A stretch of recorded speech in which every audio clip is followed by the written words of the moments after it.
ഞാൻ നേരത്തെ പറഞ്ഞോട്ടെ ഇത് ബ്ലാക്ക് എഡിഷൻ വണ്ടി 2018 മോഡൽ രജിസ്റ്റേർഡ് വണ്ടിയാണ്. ഇതൊരു black edition VXR V8 5.7. Boot space എന്ന് പറയുന്നത് 456 ലിറ്റർ ആണ് ഉപയോഗിക്കുന്നത്. അതുപോലെ തന്നെ ഇതിൻ്റെ ക്യാരക്ടർ ലൈനപ്പ് മീൻസ് ഒരു ബൾക്കിഷ് ഫീൽ, ഒരു ഹൾക്ക് ഇങ്ങനെ നിന്നിട്ട് ഇങ്ങനെ വണ്ടി സ്റ്റാർട്ട് ആയപ്പോൾ അകത്താണ്. അപ്പം ഇതിൻ്റെ ലാൻഡ് ക്രൂസറിൻ്റെ ഫുഡ് റിവ്യൂ നമ്മൾ ചെയ്തു, നമ്മൾ ട്രാവൽ വ്ലോഗ് ഒക്കെ ചെയ്യുന്നുണ്ട്. അപ്പോൾ അതോടൊപ്പം തന്നെ എനിക്ക് ഇൻട്രസ്റ്റിംഗ് ആയിട്ടുള്ള ഒരു ഏരിയ ആണ് കാർ റിവ്യൂ എന്ന് പറയുന്നത്. അപ്പോൾ ഞങ്ങൾ ചെറി ചെയ്തു, പിജിയോട്ട് ചെയ്തു. അപ്പം ഖത്തറിലെ ഒരു രാജകുമാരൻ എന്ന് അറിയപ്പെടുന്ന ഒരു വണ്ടിയുണ്ട്, ലാൻഡ് ക്രൂസർ. അത് ഖത്തർ മാത്രമല്ല, മരുഭൂമിയുടെ രാജകുമാരൻ എന്നറിയപ്പെടുന്നതാണ്. ഇന്ന് അതിനെ പറ്റിയുള്ള ഒരു റിവ്യൂ ആണ്. ആ റിവ്യൂ എനിക്കിന്ന് റിവ്യൂ ചെയ്യാൻ വേണ്ടി കാറ് തന്നത് ഹരിച്ചേട്ടനാണ്. ഹരിച്ചേട്ടാ, ഹൗ ആർ യു? സുഖല്ലേ? ബാ കമാൺ. പേരെന്താ? ആയുഷ്. എവിടെ പഠിക്കുന്നത്? ഇയാളാണോ സജസ്റ്റ് ചെയ്ത ഈ കാർ എടുക്കാൻ വേണ്ടി? ലാൻഡ് ക്രൂസർ എടുക്കണമെന്ന് സജസ്റ്റ് ചെയ്ത ഇയാളാണോ? ചേട്ടൻ എത്രയില്ല? 10ല്. അപ്പോൾ നമ്മുടെ ഹരിച്ചേട്ടൻ്റെ മോനും ഉണ്ട്. അപ്പം നമുക്ക് ഇതിൻ്റെ ഉള്ളിലെ വിശേഷങ്ങളൊക്കെ ഒന്ന് അറിയാം, എങ്ങനെയുണ്ട് ഇതിൻ്റെ പെർഫോമൻസ് കാര്യങ്ങളെന്നൊക്കെ. ഓക്കെ.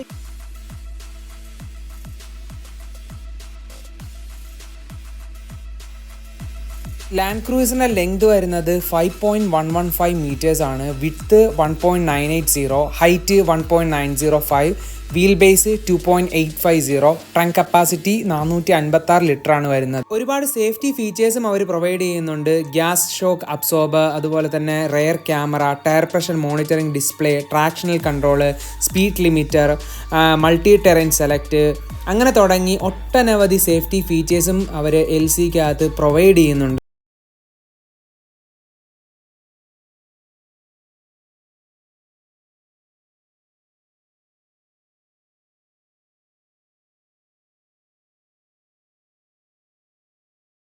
ഞങ്ങളങ്ങനെ വണ്ടിയുടെ അകത്ത് കയറി.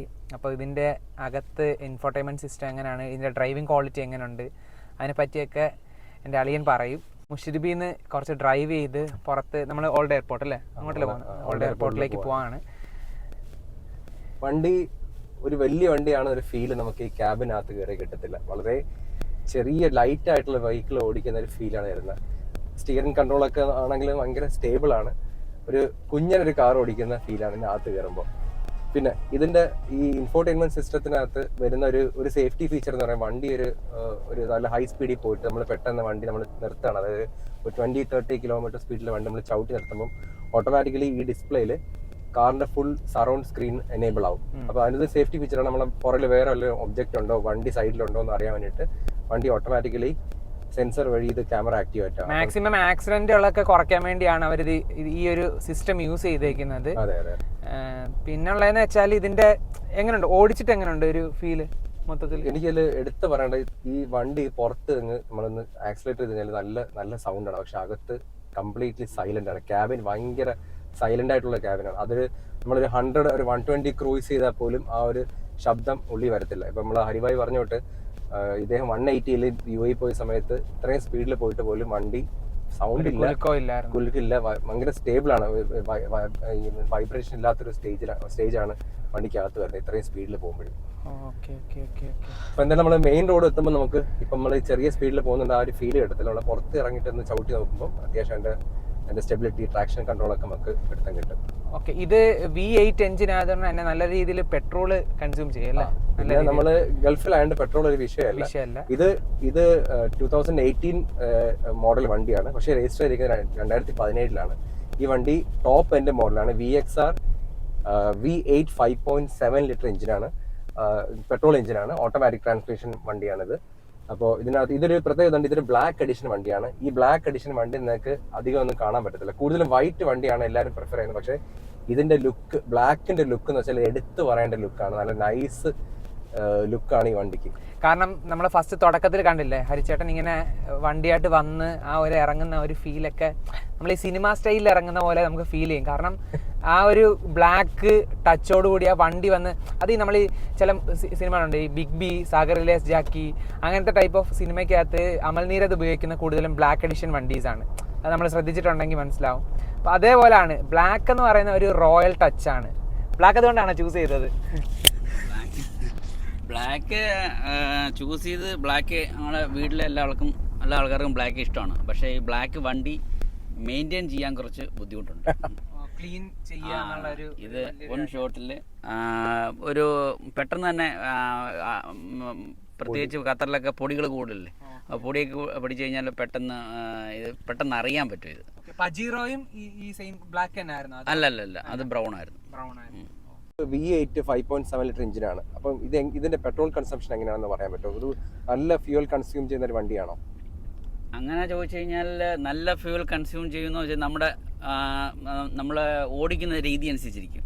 നമ്മൾ ഈ വണ്ടി സിറ്റിയിൽ ഓടിക്കുകയാണെങ്കിൽ നമുക്ക് വണ്ടിക്ക് ഭയങ്കര പെർഫോമൻസ് ആയിരിക്കും, പക്ഷേ ഫ്യൂൽ കൺസംഷൻ കൂടുതലായിരിക്കും. ഈ വണ്ടി എപ്പോഴും നമ്മൾ ചിലപ്പോൾ ആൾക്കാർ പറഞ്ഞാൽ വിശ്വസിക്കത്തില്ലായിരിക്കും. നിങ്ങൾ ആ ക്ലസ്റ്ററിലേക്ക് നോക്കിയാൽ അറിയാം 20 കിലോമീറ്റർ വരെ ഇതിന്റെ മൈലേജ് കിട്ടുന്നുണ്ട്. 20 കിലോമീറ്റർ വരെ. സിറ്റി റൈഡിനകത്തല്ല, ലോങ് ഡ്രൈവ്. സിറ്റിയിൽ നമുക്ക് കിട്ടത്തില്ല. സിറ്റിയിൽ മാക്സിമം കിട്ടുന്ന 4.5 to 5.5 കിലോമീറ്ററേ കിട്ടാറുള്ളൂ. പക്ഷെ ലോങ് ഡ്രൈവിൽ പോകുമ്പോൾ നമുക്ക് ആ സമയത്ത് തന്നെ റിയൽ ടൈം നമുക്ക് ഇതിനകത്ത് കാണും ഏത് പെർഫോമൻസിലാണ് പോകുന്നുള്ളത്. അപ്പം അതിനകത്ത് കണ്ടില്ലേ, ഓരോ മിനിറ്റ് അനുസരിച്ചും ആ ക്ലസ്റ്ററിനകത്ത് കാണാൻ പറ്റും. ഇപ്പോൾ കണ്ട നമ്മൾ എവിടെ വന്ന സമയത്ത് കണ്ടോ 10 കിലോമീറ്റർ ആവറേജ് 10 കിലോമീറ്റർ വരെ പോയതാണ്. അപ്പോൾ ഞാൻ അന്ന് ലോങ് ഡ്രൈവ് ചെയ്ത സമയത്ത് എനിക്ക് ആവറേജ് 15 കിലോമീറ്റർ കിട്ടി. അബുദാബി പോയ സമയത്ത് അത് ക്രൂയിസിലിട്ട് പോവുകയാണ്, ആ പെർഫോമൻസിൽ പോയിക്കൊണ്ടേയിരിക്കും. സോ ഇതൊരു ഹെവി എഞ്ചിനാണ്. സോ നമുക്ക് അത്രയും നമുക്ക് എക്സ്പെക്ട് ചെയ്യാം. എന്നാൽ 20 എന്ന് പറയുമ്പോൾ ധാരാളമാണ് അല്ലേ? തീർച്ചയായിട്ടും 20 മാക്സിമം ഞാൻ പറഞ്ഞത് 20 കിലോമീറ്റർ വരെ മാക്സിമം മൈലേജ് നമുക്ക്.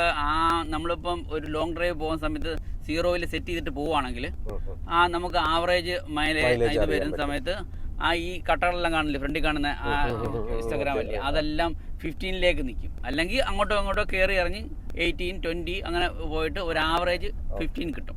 നമ്മളെ ഈ വണ്ടി ലാൻഡ് ക്രൂസിന്റെ ഉൾഭാഗത്ത് അത് ഇന്റീരിയർ ഫീച്ചേഴ്സ് നോക്കാം. ഈ ഇന്റീരിയർ ഫീച്ചേഴ്സിനകത്ത് മെയിനായിട്ട് നമുക്ക് വണ്ടി കയറുമ്പോൾ നമുക്ക് കാണാൻ പറ്റുന്ന ഒരു JBL ഒരു സിമ്പിൾ കാണാൻ പറ്റും. ഇതിന്റെ complete infotainment system JBL, sound system JBL ആണ് പ്രൊവൈഡ് ചെയ്യുന്നത്. അത്യാവശ്യം നല്ല ക്വാളിറ്റിയുള്ള സൗണ്ട് സിസ്റ്റം കിട്ടുന്ന ഒരു JBL സിന്തസിസിൻ്റെ സ്പെക്ക് വരുന്ന ഒരു സ്പീക്കർ സിസ്റ്റമാണ്. ഇവിടെ നമുക്കൊരു 7 to 8 ഇഞ്ച് സ്ക്രീൻ കാണാൻ പറ്റും. ഓട്ടോമാറ്റിക് ക്ലൈമറ്റ് കൺട്രോൾ കാണാൻ പറ്റുന്നുണ്ട്. പിന്നെ പവർ ബട്ടൺ, വോളിയം ഇൻക്രീസ് ചെയ്യുന്നത്, ചാനൽസ് അഡ്ജസ്റ്റ് ചെയ്യുന്നത്. നിങ്ങൾക്ക് ഫ്രണ്ടിൽ തന്നെ കാണാൻ പറ്റും 4 വലിയ AC വെൻറ്റുകൾ കാണാൻ പറ്റും.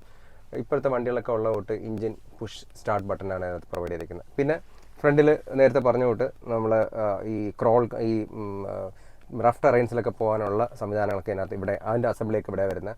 അത്യാവശ്യം ഒരു ബ്ലാക്ക് പ്ലസ് ബീച്ച് ഒരു തീമാണ് കൊടുത്തേക്കുന്നത്. ഒരു ക്രീമിഷ് അല്ലെങ്കിൽ ഒരു ബീച്ച് കളർ തീമാണ് കൊടുത്തേക്കുന്നത്. അതിലൊരു വുഡൻ ഫിനിഷിങ് കൊടുത്തിട്ടുണ്ട്. പിന്നെ AC വെൻറ്റിലൊക്കെ ഒരു ക്രോം ഫിനിഷിങ് കിട്ടുന്ന രീതിക്കുള്ള സ്റ്റിക്കേഴ്സ് പ്രൊവൈഡ് ചെയ്തിട്ടുണ്ട്. ഈ വണ്ടിക്ക് നിങ്ങൾക്ക് മനസ്സിലാൻ പറ്റും, ഇവിടെ ഒരുപാട് ഹാൻഡിൽസ്, ഇവിടെ ഒരു ഹാൻഡിലുണ്ട്, ഇവിടെ ഹാൻഡിലുണ്ട്. കാരണം ഈ വണ്ടി ഡെസേർട്ടിലൊക്കെ പോകുമ്പോൾ നമുക്ക് അത്യാവശ്യം സേഫായിട്ട് പിടിച്ചിരിക്കാൻ വേണ്ടിയിട്ടുള്ള സംവിധാനങ്ങളൊക്കെ അതിനകത്ത് കൊടുത്തിട്ടുണ്ട്. പിന്നെ മേളിൽ ഒരു ബാക്ക് വരെ പോയില്ലെങ്കിലും അത്യാവശ്യം ഫ്രണ്ട് പാസഞ്ചേഴ്സിന് കയറി എന്ന് നോക്കാൻ പറ്റുന്ന ടൈപ്പിലുള്ള ഒരു റൂഫ് കൊടുത്തിട്ടുണ്ട്. പിന്നെ നല്ല വലിയ എനിക്ക് നമ്മൾ ചെറിയ കാർ ഓടിക്കുന്നുണ്ടായിരിക്കും ഇതിൻ്റെ ഹാൻഡ് റെസ്റ്റ് എന്ന് പറഞ്ഞാൽ അത്യാവശ്യം വലിപ്പമുള്ള 2 പേർക്ക് വെച്ചാൽ പോലും സ്റ്റിൽ ഇവിടെ ഗ്യാപ്പ് ഉണ്ട്. പിന്നെ ഇതിനകത്ത് ഒരു ഗ്ലൗ ബോക്സ് ഉണ്ട്.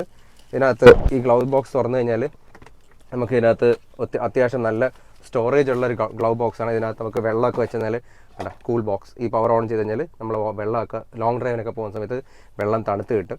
അത് അത്യാവശ്യം സ്റ്റോറേജ് സ്പേസ് ഉള്ള ഒരു ഇതാണ്. പിന്നെ ഇവിടെ അല്ലാതെയും കുറേ സ്റ്റോറേജ് സ്പോട്ടിലൊക്കെ ഉണ്ട്, കപ്പ് ഹോൾഡേഴ്സ് ഉണ്ട്, പിന്നെ സൈഡിലുണ്ട്. പിന്നെ അതുപോലെ തന്നെ ഇതിനകത്ത് ഈ വണ്ടിക്ക് വേറൊരു സംഭവം കാണാൻ പറ്റും, അല്ലാതെ കുറേ എന്താ പറയുക പൗച്ചസ് ഉണ്ട്. ഇപ്പോൾ ഇദ്ദേഹം വണ്ടി എടുത്തതിന് ശേഷം ഇവിടെ 2-3 പൗച്ചസ് ഒക്കെ എക്സ്ട്രാ ആഡ് ചെയ്തിട്ടുണ്ട്, ഈ മൊബൈലൊക്കെ വെക്കാനായിട്ടും അങ്ങനെയൊക്കെ ഇതിനകത്ത് കൊടുത്തിട്ടുണ്ട്. പിന്നെ ഇതൊരു വലിയ വണ്ടിയാണെങ്കിലും വണ്ടി ഓടിക്കുമ്പോൾ നമുക്ക് വളരെ സിമ്പിളായിട്ട് ഹാൻഡിൽ ചെയ്യാൻ പറ്റുന്നൊരു സ്റ്റിയറിംഗ് ആണ് കൊടുത്തേക്കുന്നത്. സ്റ്റിയറിംഗ് മൗണ്ട് ആയിട്ടുള്ള കൺട്രോൾസ് ഉണ്ട്, വോളിയം കൺട്രോൾസ്, പിന്നെ അതുപോലെ തന്നെ വോയിസ് അസിസ്റ്റ്, പിന്നെ ലൈക്ക് ക്രൂയിസ് കൺട്രോൾ, അതൊക്കെ. പിന്നെ ഹരിച്ചേട്ടൻ ഈ ഒരു വണ്ടി ചവിട്ടി കയറ്റിയത് 150 സ്പീഡിലാണ്. പിന്നെ അദ്ദേഹത്തിന് ബാലൻസ് കുറച്ചും കൂടി ഫുൾ സ്പീഡിൽ പോവാം അല്ലേ? നമുക്ക് ഫുൾ സ്പീഡിൽ പോവാം. ഫുൾ സ്പീഡ് 260 ആണ്. ഒരു 220 ഒക്കെ നമുക്ക് പോകാൻ പറ്റും. നമ്മൾ ഇതിന്റെ വീഡിയോസ് ഒക്കെ 220 വരെ ആൾക്കാർ ചവിട്ടിയിട്ടുണ്ട്. വണ്ടി കയറി പോകണ്ട, ഈസിയായിട്ട് കയറി പോകും. കാരണം ഈ വണ്ടി 5.8 ആയതുകൊണ്ട് 5.7 ലിറ്റർ എഞ്ചിൻ ആയതുകൊണ്ട് V8 ആയതുകൊണ്ട് ഇതൊരു 8 സിലിണ്ടർ വണ്ടി ആയതുകൊണ്ട് വണ്ടി ചവിട്ടിയ നല്ല രീതിയിൽ കയറും. ഇതിൻ്റെ ഒരു ഡ്രൈവ് പ്രഷർ നിങ്ങൾക്ക് മനസ്സിലാക്കണമെങ്കിൽ ഒരു ഫസ്റ്റ് സഡൻ ആക്സലറേഷൻ കൊടുത്തു കഴിഞ്ഞാൽ 0 to 100 അച്ചീവ് ചെയ്യാൻ ജസ്റ്റ് 7 seconds മതി. കാരണം അത്രയും പവർഫുൾ ആയിട്ടുള്ള എഞ്ചിനാണ്. ഓക്കെ, ഈ വണ്ടിക്ക് നമുക്ക് എടുത്ത് പറയേണ്ട ഒരു കാര്യം എന്ന് വെച്ചാൽ ഇതിൻ്റെ പവർ ഡിസ്പ്ലേസ്മെൻ്റ് ആണ്. ഈ വണ്ടിക്ക് ലാൻഡ് ക്രൂസർ കൊടുത്തേക്കുന്ന ഒരു ലീനർ ആയിട്ടുള്ളൊരു പവർ ഡിസ്പ്ലേസ്മെൻ്റ് ആണ്. അതായത് നമ്മളൊരു സ്റ്റേബിളായിട്ട് പോകണം, അല്ലെങ്കിൽ പതുക്കെ പോകണമെങ്കിൽ വണ്ടിയുടെ പവർ സ്റ്റേബിളായിട്ട് നിൽക്കും. അതുകൊണ്ട് തന്നെ നമ്മൾ വണ്ടി നല്ല ക്രൂയിസ് ചെയ്ത് പോവുകയാണെങ്കിലും വണ്ടി ഒരു കോൺസ്റ്റൻറ്റ് സ്പീഡ്, വണ്ടി ഹൈ സ്പീഡ് ആയിക്കഴിഞ്ഞാൽ വണ്ടി കോൺസ്റ്റൻ്റ് ആയിട്ട് ആ സ്പീഡ് മെയിൻറ്റെയിൻ ചെയ്യും. ആ സ്പീഡിലൊരു ലാഗ് ഉണ്ടാവത്തില്ല. അപ്പോൾ നമുക്ക് ഒരു 150, 160 ക്രൂയിസ് ചെയ്ത് നിൽക്കുമ്പോഴോ ഒരു സ്പീഡ് ലാഗ് ഇല്ലാത്ത രീതിയിലുള്ള ഫീലാണ് ഈ ലീനിയർ പവർ ഡിസ്പ്ലേസ്മെന്റ് കൊണ്ട് ഈ ലാൻഡ് ക്രൂസർ ഉദ്ദേശിക്കുന്നത്. ലാൻഡ് ക്രൂസിന്റെ ഹാർട്ട് ഓഫ് ലാൻഡ് ക്രൂസ് എന്ന് പറയുമ്പോൾ ഈ ഒരു ഹെവി മാസീവ് എഞ്ചിനാണ്. ഇതൊരു 5.7 ലിറ്റർ V8 എഞ്ചിനാണ്. 8 സിലിണ്ടർ എഞ്ചിനാണ് ഈ വണ്ടി പ്രൊവൈഡ് ചെയ്യുന്നത്. സോ ഇതിൻ്റെ ഹോഴ്സ് പവർ എന്ന് പറയുന്നത് 362 ഹോഴ്സ് പവറും പിന്നെ ടോർക്ക് എന്ന് പറയുന്നത് NM 530 തരുന്നത്.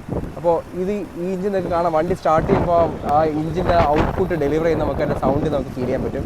സോ ഇതാണ് ഇതിൻ്റെ ഔട്ട്പുട്ട് ഡെലിവർ ചെയ്യുന്ന വണ്ടി. സോ ഈ ഇത്രയും V8 ആയിട്ടുള്ള എഞ്ചിനിൽ നമുക്ക് ഒരു 180 ക്രൂസ് ചെയ്യുമ്പോൾ ഫീൽ എന്തായിരിക്കും എന്ന് നിങ്ങൾക്ക് ഊഹിക്കാവുന്നേ ഉള്ളൂ.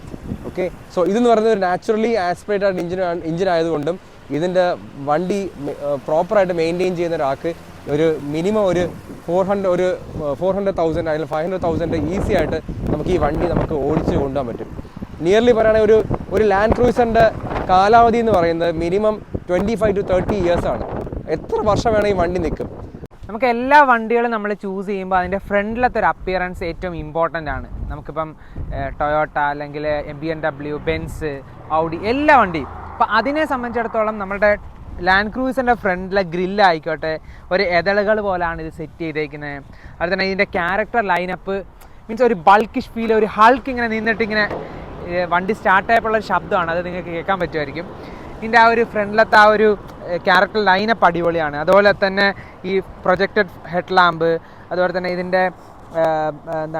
ഇതിൻ്റെ ക്രോം ഫിനിഷുകൾ മൊത്തം കൊടുത്തേക്കുന്നതും, അതുപോലെ തന്നെ ഇവിടെ തന്നെ ഒരു ചെറിയൊരു വൈപ്പർ പോലെ നമുക്ക് ഈ ഒരു ഹെഡ് ലാമ്പൊക്കെ ക്ലീനപ്പ് ചെയ്യാൻ വേണ്ടി ഒരു വൈപ്പർ പോലെ സംഭവമുണ്ട്. എല്ലാ സ്ഥലത്തും സെൻസറാണ്. ഇതിൻ്റെ ബാഡ്ജിങ്, അതായത് ടൊയോട്ടയുടെ ബാഡ്ജിങ് കൊടുത്തിട്ടുണ്ട്. അതിൻ്റെ താഴെയായിട്ട് തന്നെ നമുക്ക് ഒരു ക്യാമറയുണ്ട്, 360 ആംഗിളിൽ ക്യാമറ ഉണ്ട്. ഇതിൻ്റെ മൊത്തം വ്യൂ നമുക്ക് അതിൻ്റെ അകത്തിരുന്ന് തന്നെ നമുക്ക് വ്യൂ ചെയ്യാൻ പറ്റും. അതുപോലെ തന്നെ അതിൻ്റെ അലോയ് വീല് അടിപൊളിയായിട്ടാണ് ഇത് കൊടുത്തേക്കുന്നത്. എന്തൊരു ബൾക്കിഷ് ആയിട്ടുള്ള ടയേഴ്സാണ്, ആലോചിച്ച് നോക്ക്. അതുപോലെ തന്നെ നമുക്ക് ഇപ്പം കാലുവേദന അല്ലെങ്കിൽ മുട്ടുവേദനയൊക്കെ ഉള്ളവർക്ക് ആണെങ്കിൽ ഇങ്ങനെ പിടിച്ചൊക്കെ കയറാൻ പറ്റുന്ന ഒരു സംഭവമാണ്.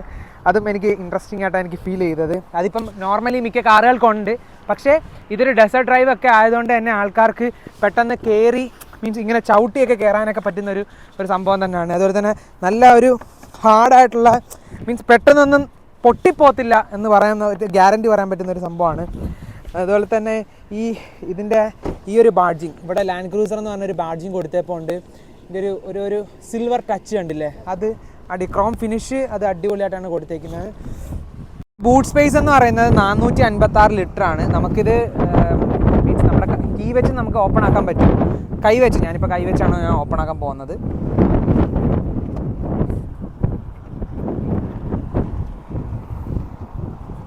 നല്ല ഒരു വലിയ ബൂട്ട് സ്പേസ് ആണ്. നമുക്ക് ട്രാവലിംഗ് ഒക്കെ ചെയ്യുമ്പോഴത്തേക്കും ഒരുപാട് ലഗേജും കാര്യങ്ങളൊക്കെ കൊണ്ടുപോകാൻ പറ്റുന്ന ഒരു ടൈപ്പാണ് സംഭവമാണ്. പിന്നെ ഇതും നമുക്ക് ഓപ്പൺ ആക്കിയിട്ട് നമുക്കിവിടെ കയറി ഇങ്ങനെ ഇരിക്കാം, ചായയൊക്കെ കുടിച്ച് നമുക്ക് ലെഷർ ടൈം ഇങ്ങനെ സ്പെൻഡ് ചെയ്യാൻ പറ്റും. പിന്നെ ഇവിടെയും കുറേ ലോക്സും കാര്യങ്ങളൊക്കെ ഉണ്ട്, ഇതൊക്കെ നമുക്ക് ഓപ്പൺ ആക്കാൻ പറ്റും. ഇതിനകത്ത് നമുക്ക് സർവീസ് കിറ്റും കാര്യങ്ങളൊക്കെ ഉണ്ട്. പിന്നെ നമുക്ക് വേണമെങ്കിൽ കയറി കിടക്കാം. ട്രാവൽ ചെയ്യുമ്പോൾ നമുക്ക് വേറെ മീൻസ് ബെഡ്റൂമോ അങ്ങനത്തെ ഒന്നും യൂസ് ചെയ്യണമെങ്കിൽ നമുക്ക് ഇതിനകത്ത് തന്നെ സോളോ ട്രിപ്പാണെങ്കിൽ നമുക്ക് യൂസ് ചെയ്യാം. മാക്സിമം നമുക്ക് വണ്ടി തന്നെ ഒരു വീടായിട്ട് നമുക്ക് യൂസ് ആക്കാൻ പറ്റും. പിന്നെ മൊത്തത്തിൽ ഓവറോൾ പറയുകയാണെങ്കിൽ നല്ല ബിൽഡ് ക്വാളിറ്റി, നമുക്ക് ഓരോ സ്ഥലത്തും തൊടുമ്പോഴും നല്ല ബിൽഡ് ക്വാളിറ്റിയാണ്. അതുകൊണ്ടാണല്ലോ രാജകുമാരൻ എന്ന് പറയുന്നത്, മരുഭൂമിയിലെ രാജകുമാരൻ ലാൻഡ് ക്രൂസർ ആണെന്ന് പറയുന്നത്. അതുപോലെ സീറ്റിംഗ് നമുക്ക് കംഫോർട്ടൊക്കെ എങ്ങനെയുണ്ട്, ബാക്ക് സീറ്റിലിരിക്കുമ്പോഴാണെന്ന് ഞാൻ ചെക്ക് ചെയ്യാൻ പോവാം. ഒരുവിധം നമുക്ക് കുഴപ്പമില്ല, അതായത് തൈ സപ്പോർട്ട് ആയിക്കോട്ടെ നല്ല ഫീലാണ്. അതുപോലെ തന്നെ നമുക്ക് ഹെഡിൻ്റെ ഒരു ഹെഡ് റൂഫ് നല്ല അടിപൊളിയായിട്ടാണ് കൊടുത്തേക്കുന്നത്. നമുക്ക് ഒരുപാട് ഇങ്ങനെ മീൻസ് ഹൈറ്റ് ഉള്ളവർക്കും കുഴപ്പമില്ലാത്ത രീതിയിൽ നമുക്ക് ഇരിക്കാൻ പറ്റും. അതുപോലെ തന്നെ ഇതിൻ്റെ കപ്പ് ഹോൾഡർ ഉണ്ട് ഇവിടെ ആയിട്ട് തന്നെ. അതൊരു വലിയൊരു ബിഗ് വണ്ണാണ് കേട്ടോ, ഭയങ്കര ഒരു വലിപ്പമാണ് കൊടുത്തേക്കുന്നത്, കൊള്ളാം. പിന്നെ എ സി, ഈ ബാക്കിലും ഇരിക്കുന്നവർക്ക് എ സി ഇതുണ്ട്, ടെമ്പറേച്ചർ അഡ്ജസ്റ്റ് ചെയ്യാനുള്ളത്, അതുപോലെ തന്നെ ഫാനിൻ്റെ സ്പീഡ് കൂട്ടാൻ പറ്റുന്ന മോഡ്, അതുപോലെ തന്നെ 2 AC വെൻ്റാണ് ഫ്രണ്ടിൽ കൊടുത്തേക്കുന്നത്, അതൊരു സൈഡ് വെൻറ്റും ഉണ്ട്. അതുപോലെ തന്നെ ബാക്കിലും നമുക്ക് റഫ് ഡ്രൈവിന് പറ്റുന്ന ടൈപ്പ് ഓഫ് നമുക്ക് ഹാൻഡിൽസ്, അതായത് പിടിച്ച് നമുക്ക് ഇരിക്കാൻ പറ്റുന്ന നല്ലൊരു കൊടുത്തിട്ടുണ്ട്. നമുക്ക് ബാക്ക് ഏതെങ്കിലും ഒക്കെ വണ്ടി മണ്ണിൽ പോവുകയോ അല്ലെങ്കിൽ നമുക്ക് ടോൺ ചെയ്ത് നമുക്ക് കൊണ്ടുവരാൻ പറ്റും. അതൊരു അടിപൊളിയായിട്ടൊരു സംഭവം തന്നെയാണ്. ഓവറോൾ ഇതാണ് എനിക്ക് പേഴ്സണലി എക്സ്പീരിയൻസ് ചെയ്തത്. അപ്പോൾ നിങ്ങളുടെ സജഷൻസും ഒക്കെ നിങ്ങൾ പറയുക. നമ്മുടെ പുതിയ വീഡിയോസ് നമ്മൾ ചെയ്യുന്നതാണ്. ഒരുപാട് വീഡിയോസ് ഉണ്ട്, പക്ഷേ രാജകുമാരൻ എന്നറിയപ്പെടുന്ന വണ്ടി നമ്മൾ ചെയ്യാതിരിക്കുന്ന മോശമാണ്. അതുകൊണ്ടാണ് നമ്മൾ 3ാമത്തെ വീഡിയോ ഇത് തന്നെ ചെയ്യാമെന്ന് തീരുമാനിച്ചത്. അപ്പോൾ മാക്സിമം സപ്പോർട്ട് ചെയ്യുക, കമൻറ്റ് ചെയ്യുക, ഷെയർ ചെയ്യുക, നമ്മളെ സബ്സ്ക്രൈബ് ചെയ്തില്ലെങ്കിൽ സബ്സ്ക്രൈബ് ചെയ്യുക.